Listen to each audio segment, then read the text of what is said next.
Cosa mi aspettavo da questo terzo episodio? Esattamente quello che ho visto. Una puntata che ti fa tirare il fiato dopo quella precedente, carica di un'altissima, quasi intollerabile tensione. Un episodio che raccoglie i cocci, che definirei quasi defatigante, che ti fa provare quel sentimento del dopo lutto in cui devi ricostruire e andare avanti, anche se hai perso qualcuno di fondamentale. E noi abbiamo perso Joel e quasi perdevamo Jackson. Attenzione però, non siamo davanti a un episodio statico e ci tengo a sottolinearlo. Anzi, nonostante manchi totalmente di scene action, la storia si muove, si sviluppa, cresce.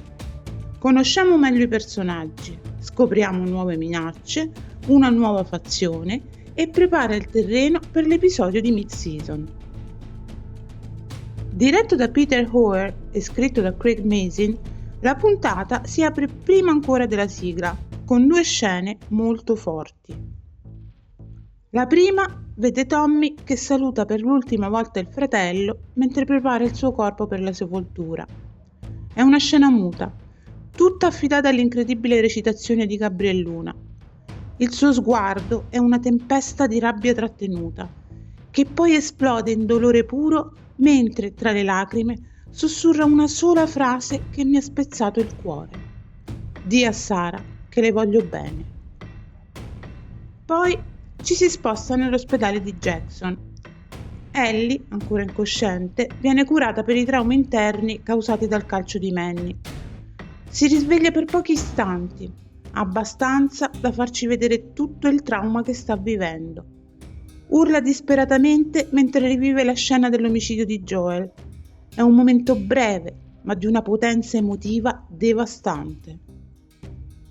Parte la sigla e che il precedente episodio fosse uno spartiacque ce lo fanno capire fin da qui, dove non solo il nostro daddy Pedro Pascal, che poi in realtà siamo coetanei, ma essere daddy is a state of mind, parole sue, non è più accreditato tra i protagonisti. Ma alla fine, tra i cordyceps, c'è solo una figura stilizzata, non più due. È un colpo basso, silenzioso, ma potentissimo. Sono passati 3 mesi. Jackson è in piena ricostruzione, impegnata a rialzarsi dalle macerie materiali ed emotive. Ellie lascia l'ospedale e va a casa sua, dove trova ancora le giacche di Joel appese nell'armadio. E lì, ragazzi, lì mi si è stretto davvero il cuore. Vederla crollare, abbracciando quei ricordi, è stato uno dei momenti più sinceri e umani dell'intera serie. Un gesto semplice che comunica tutto il vuoto che sente. Grazie a Dina, Ellie scopre chi sono gli assassini di Joel e dove si trovano. Le due portano queste informazioni a Tommy, che si impegna a discutere la situazione con il consiglio. Perché sì, anche se il cuore di Tommy è dalla parte di Ellie, il suo ruolo lo obbliga a pensare prima alla comunità. Scopriamo che Jessie, che fa da personal trainer a Ellie per farla tornare in forma, è ora un membro del consiglio. Non si sbilancia apertamente a favore di Ellie, ma mi è piaciuto molto il momento in cui le dà un consiglio preziosissimo: preparare un discorso scritto per convincere i cittadini e per evitare di sembrare solo arrabbiata. Perché diciamolo, in un mondo come quello di The Last of Us la rabbia è comprensibile, ma da sola non basta a farsi ascoltare. Ellie segue il consiglio e il suo discorso, vibrante e potente, è degno di un leone d'aula di tribunale. Ma la decisione finale è comunque un no. E per quanto io sia totalmente dalla sua parte, devo ammettere che anche io, da cittadina di Jackson, avrei detto di no. Sia per i rischi, sia per il fatto che vendetta chiama vendetta, e ciò avrebbe portato ad una faida infinita con i lupi di Seattle. Ovviamente Ellie non si rassegna, decide di partire comunque di nascosto insieme a Dina, con il supporto a sorpresa di Seth.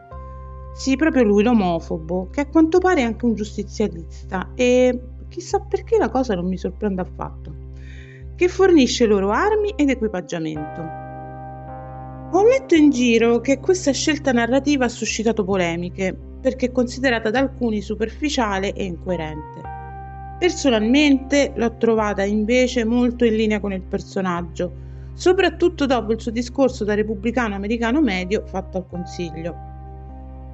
Da questo momento l'episodio diventa il loro viaggio verso Seattle, un viaggio che non è solo geografico, ma anche emotivo. Lungo il cammino, tra dialoghi sinceri e silenzi pieni di significato, capiamo quanto bisogno abbiano l'una dell'altra per sopravvivere non solo fisicamente, ma anche psicologicamente. Un viaggio che serve a rafforzare il loro legame e che ci permette di apprezzare ancora di più la chimica tra Bella Ramsey e Isabella Merced. I dialoghi sono scritti con grande delicatezza e realismo e l'interpretazione di entrambe è vibrante di umanità e dolore trattenuto. La scena in cui Ellie visita la tomba di Joel è uno dei momenti visivamente più impressionanti della serie. Oserei dire che è quasi cinematografica. Parallelamente rivediamo Gail, che racconta a Tommy quanto l'attacco abbia lasciato profonde ferite emotive nella popolazione di Jackson, al punto che persino lei, psicologa, ammette di non avere nessuno con cui elaborare tutto il dolore che sta curando, se non l'alcol e la marijuana. È un tocco di realismo che rende il mondo di The Last of Us ancora più tangibile e doloroso. Durante il viaggio verso Seattle, Ellie e Dina si imbattono nei resti di un massacro di Serafiti, una setta post-apocalittica già presente nel gioco. Corpi ovunque, anche bambini. Questo incontro introduce un nuovo elemento nel conflitto tra fazioni, evidenziando la brutalità della Washington Liberation Front, in cui milita Abby, e il terrore che attende Ellie e Dina a Seattle. La scena è così cruda che Dina, sconvolta dall'odore di morte, vomita, scusandosi con l'amica e rassicurandola che non le è mai successo prima. Blink blink a chi ha giocato al videogame. È un momento duro che ci ricorda che anche senza infetti in vista, il vero orrore è quello che gli esseri umani riescono a infliggersi a vicenda. L'episodio si chiude mostrandoci un'unità armata dei lupi che marcia per le strade di Seattle. Una vera e propria milizia paramilitare armata fino ai denti ed equipaggiata persino con un carro armato. Un chiaro presagio.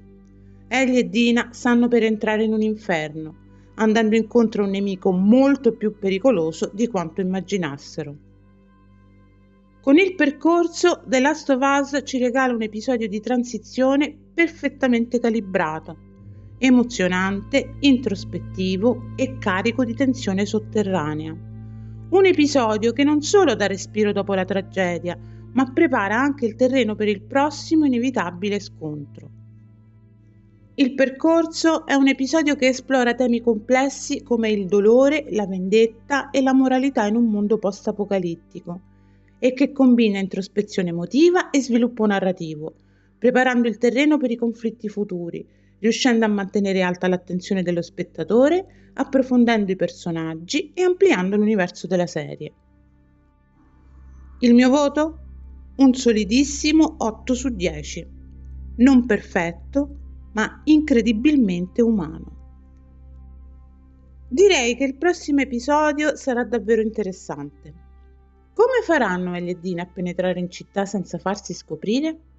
Come troveranno Abby e il suo gruppo? Cosa farà Tommy quando scoprirà che la ragazza che gli è stata affidata è partita per una missione di vendetta probabilmente suicida? Ogni viaggio inizia con un passo, ogni vendetta con una ferita che non si rimargina. Il percorso è appena cominciato e il peggio deve ancora venire.